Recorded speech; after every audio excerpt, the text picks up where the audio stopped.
আসসালামু আলাইকুম রহমতুল্লাহি ওয়া বারাকাতু। দেশ এবং বিদেশ থেকে যারা দেখছেন দারুল ফুরকান ইসলামিয়া মাদ্রাসা, আমার মাদ্রাসার ছাত্র, কি নাম তোমার? হ্যাঁ, মোহাম্মদ হাসান। একটু কালামুল্লাহ তেলাওয়াত করবে, আপনারা শুনুন, অত্যন্ত ভালো লাগবে।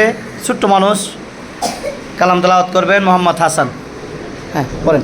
أعوذ بالله من الشيطان الرجيم بسم الله الرحمن الرحيم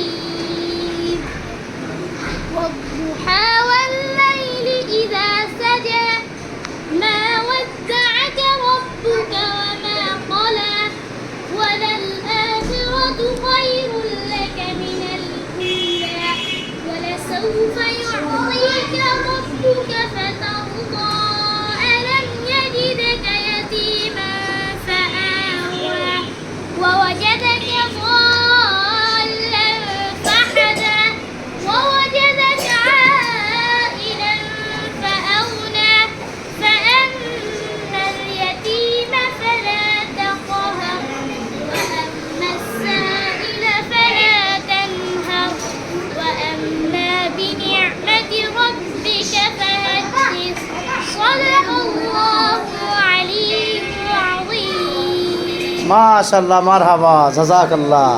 অত্যন্ত সুন্দর সুরলির কণ্ঠে কালামুল্লাহ তেলাওয়াত শুনিয়েছেন। সকলে ভাই আমার এই ছাত্র হাসানের জন্য দোয়া করবেন।